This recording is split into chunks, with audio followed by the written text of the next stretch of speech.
श्री गुरुदेव दत्त. श्री गुरुचरित्र हा साधा ग्रंथ नसून दैवी शक्तीने भाडलेला व महाप्रसादिक आणि वरद ग्रंथ आहे. महाराष्ट्रातील साधू संतांनी जी ग्रंथ निर्मिती केली आहे त्यात श्री गुरुचरित्राला फार महत्त्वाचे स्थान द्यावे लागेल. या ग्रंथाची असंख्य लोकांनी आजपर्यंत पारायणे केली आहेत. संकटकाली श्री गुरुचरित्राचे पारायण केले म्हणजे संकट नाहीशी होते अशी असंख्य लोकांची श्रद्धा आहे. ब्रह्मीभूत टेंबेस्वामी नृसिंह सरस्वती या ग्रंथाला वेदतुल्य मानतात. टेंबेस्वामींनी तर गुरुचरित्राचे सांग्र संस्कृत भाषांतर केले. या ग्रंथातील ओव्यांच्या अर्थापेक्षा त्या ओव्यांचे शब्द मंत्रमय आहेत व त्यामुळे संकट निवारण होतात. एखाद्या ग्रंथातील लिखाणावर विश्वास ठेवण्यापूर्वी तो ग्रंथ कोणी लिहिलेला आहे त्याबद्दल संपूर्ण माहिती असणे आवश्यक आहे. भगवान रामकृष्ण परमहंस, भगवान रमण महर्षी तसेच पूर्वकालीन संत महात्मे यांचे ग्रंथ शिरोधार्य होण्यास त्या संतांचे चरित्रच कारणीभूत झाले. त्यांची ज्ञानभूमिका, योगसिद्धी व चरित्र पाहूनच त्यांनी लिहिलेल्या ग्रंथाबाबत पूज्य बुद्धी निर्माण होते. श्री गुरुचरित्राचे लेखक श्री सरस्वती गंगाधर या नावाचे एक सत्पुरुष होते. दारिद्र्य व कर्ज निवारण, रोग परिहार व संकटनाशनासाठी गुरुचरित्राचा सप्ताह करावा. मानवी लौकिक कामना पूर्ण होण्यासाठी या ग्रंथा इतका अन्न श्रेष्ठ ग्रंथ नाही. श्री नृसिंह सरस्वती हे प्रत्यक्ष भगवान दत्तात्रय यांचे अवतार. आपल्या भक्तांवर त्यांनी केलेल्या कृपेच्या गोष्टी वाचित असताना भाविक भक्तांच्या डोळ्यातून प्रेमाश्रू येणे स्वाभाविक आहे. हा ग्रंथ वाचणाऱ्याचे मन संकटामुळे अगोदरच हलवे झालेले असते. त्याला स्वतःचे असे व्यक्तिमत्व न राहिल्यामुळे तो ईश्वरी भावात लवकर जातो. मनाची ही अवस्था फार पोषक आहे. ज्याप्रमाणे गुरुदेवांनी अनेक भक्तांची संकटे दूर करून त्यांचे अश्रू पुसले, त्याप्रमाणे तो भगवंत माझेही संकटे निवारण करीलच हा बलवान व सश्रद्ध विश्वास सिद्ध होण्यास वेळ लागत नाही. गुरुचरित्राचा सप्ताह स्त्री पुरुष सर्व जाती जमातीच्या लोकांनी करावा. मात्र भगिनींनी मासिक पाळीत असताना 4 दिवस सप्ताह करू नये. गुरुचरित्राचा सप्ताह कसा करावा? सामान्यतः दत्त उपासक गुरुचरित्राच्या सप्ताहाला दत्त जयंतीच्या अगोदर 6 दिवस सुरुवात करतात. यामुळे 7वा शेवटचा दिवस दत्त जयंतीच्या दिवशी येतो.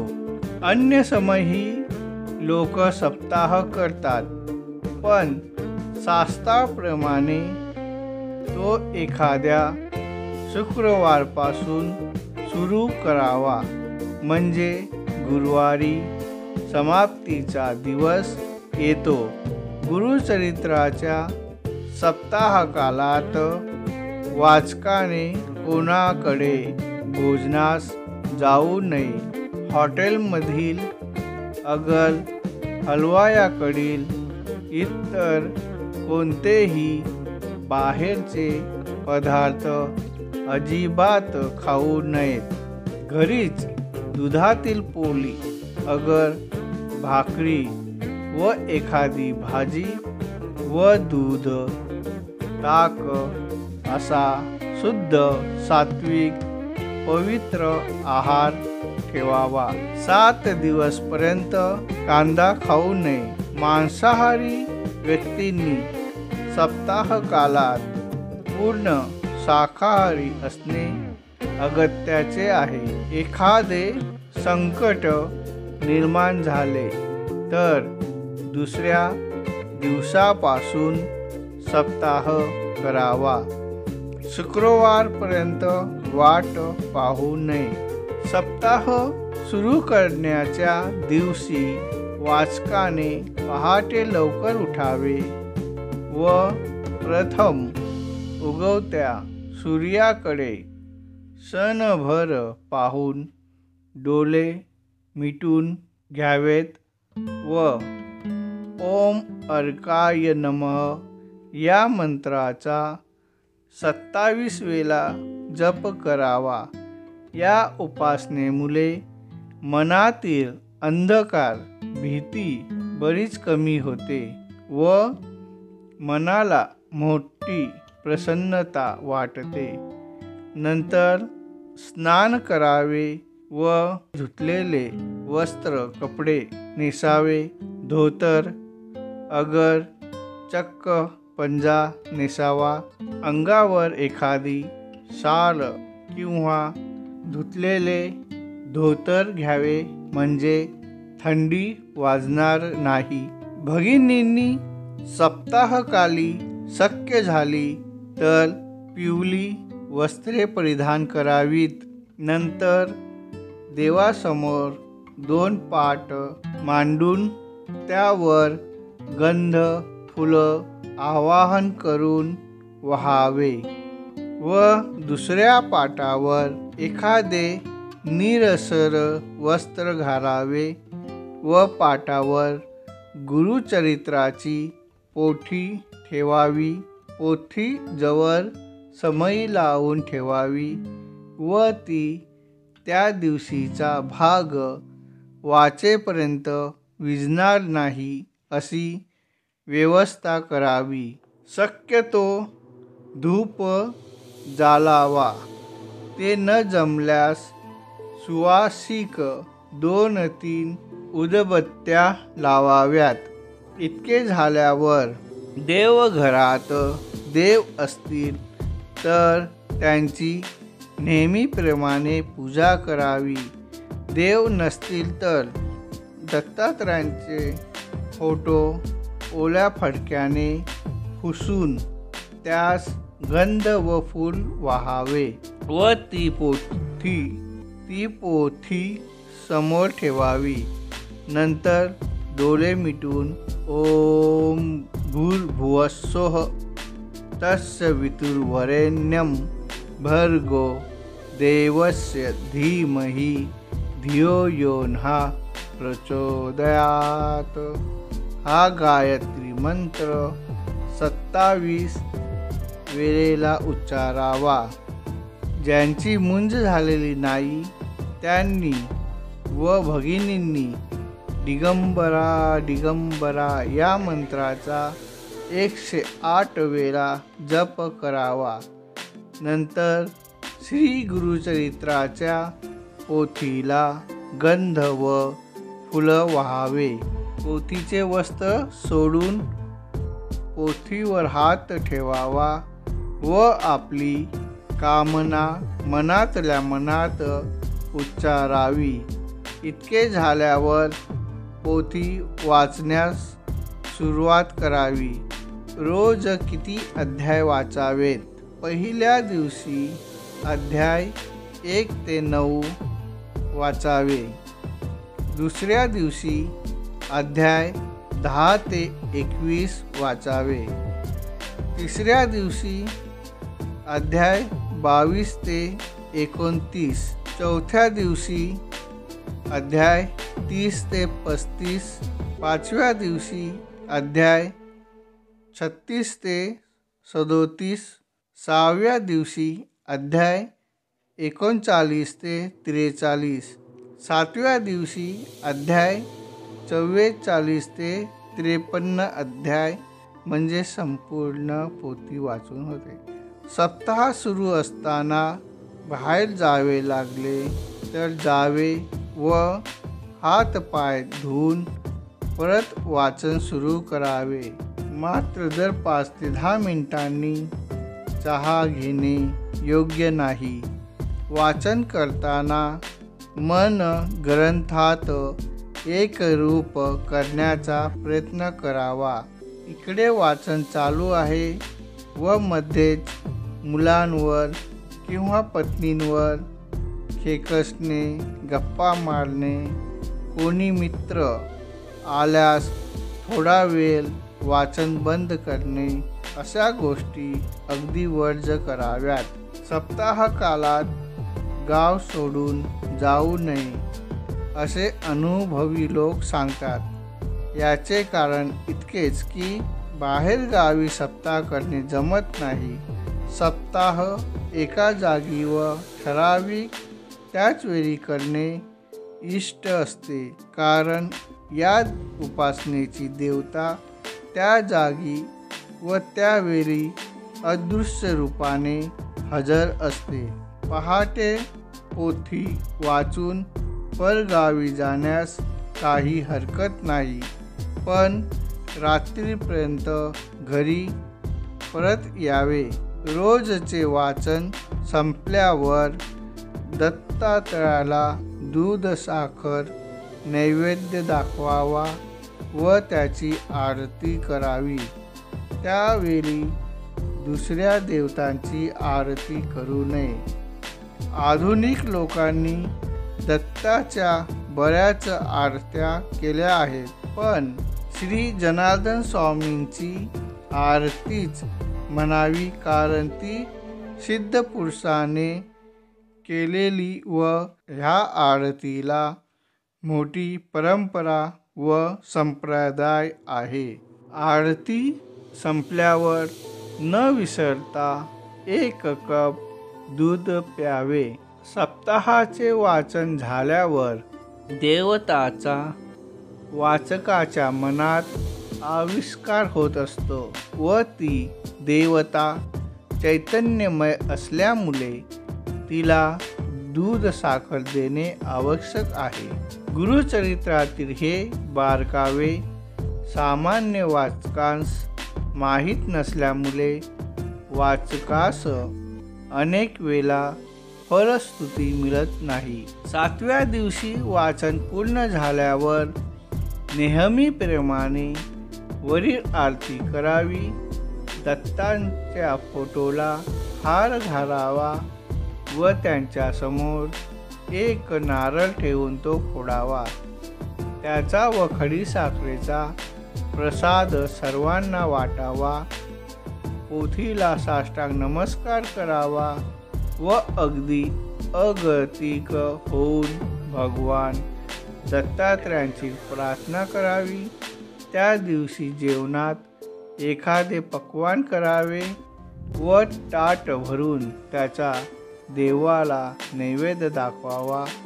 कुत्र्याला भाकरी किंवा पोळीचा तुकडा घालावा व गाईला गोग्रास द्यावा. समाप्तीच्या दिवशी एखाद्या सात्विक व पवित्र आचरणाच्या जोडप्यास भोजनास बोलवावे व यथाशक्ती दक्षिणा द्यावी. सप्ताह कालात व्रत राहणे अगत्याचे आहे. व्रत भंग होऊ नये म्हणूनच कांबल्यावर झोपावे असे सांगितले आहे.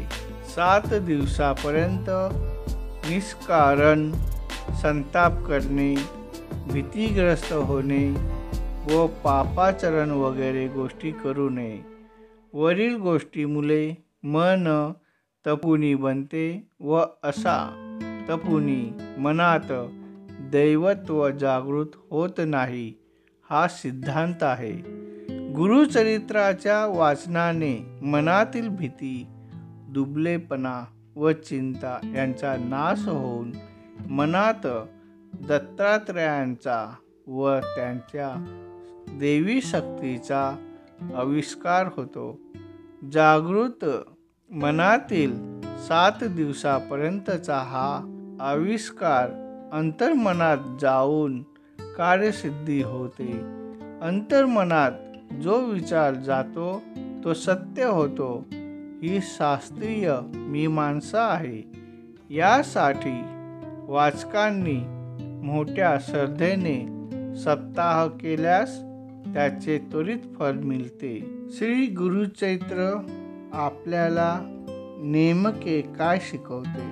आपली चूक नसताना दुसऱ्यांकडून झालेला त्रास हे आपलेच प्रारब्ध असते. आपण मदत करत नसतो तर वैश्विक पद्धतीने शक्तीने ती मदत पोचवण्यासाठी आपली निवड केलेली असते. आपल्या मनात सतत शंका असतात कारण आपल्याला चमत्कार व्हावेत असे वाटत असते. ही शंका जाऊन ठाम श्रद्धा आली की शंका दूर होते.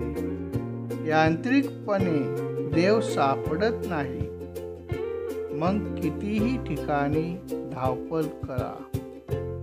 मनुष्य रूपातच बहुतेक गुरु भेटतात पण कुणाला तरी गुरु मानायला मन धजावत नाही. त्यापेक्षा एखाद्या मूर्तीला गुरु मानणे सोयीचे वाटते.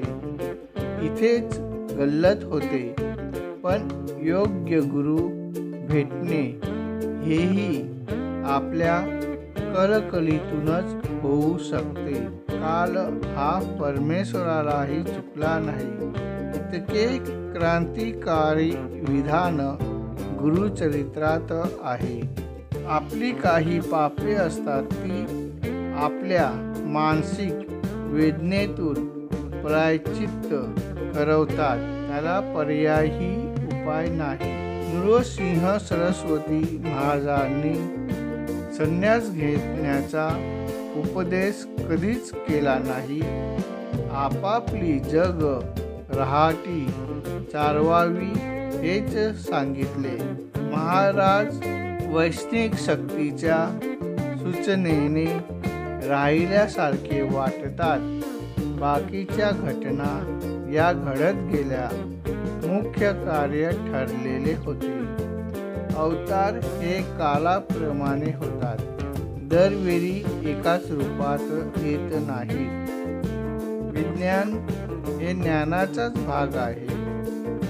अध्यात्म हा पाया आहे. पण जग रहाटी ही आपल्याला नेमून दिलेल्या कामातून पुढे जाते. आपले पात्र जे असेल ते आनंदाने निभवावे. पुढच्या खेळात वेगळे पात्र मिळेल. दत्त ठिकाण माहूर तालुका किनवट जिल्हा नांदेड महाराष्ट्र. गिरनार जुनागड जवळ सौराष्ट्र याला 10 सहस्त्र पायऱ्या आहेत. कारंजा श्री नृसिंह सरस्वतीचे जन्मस्थान लाड कारंजे हे याचे दुसरे नाव होय. काशीचे ब्रह्मानंद सरस्वती यांनी या स्थानी प्रथम दत्त मंदिर उभारले. औदुंबर श्री नृसिंह सरस्वतींनी येथे चातुर्मास निवास केला. हे स्थान महाराष्ट्रातील भिलवडी स्थानकापासून 10 किमी अंतरावर कृष्णाकाठी आहे. नरसोबाची वाडी हे महाराष्ट्रात असून श्री नृसिंह सरस्वती येथे 12 वर्ष राहिले. येथे कृष्णा आणि पंचगंगा या नद्यांचा संगम आहे.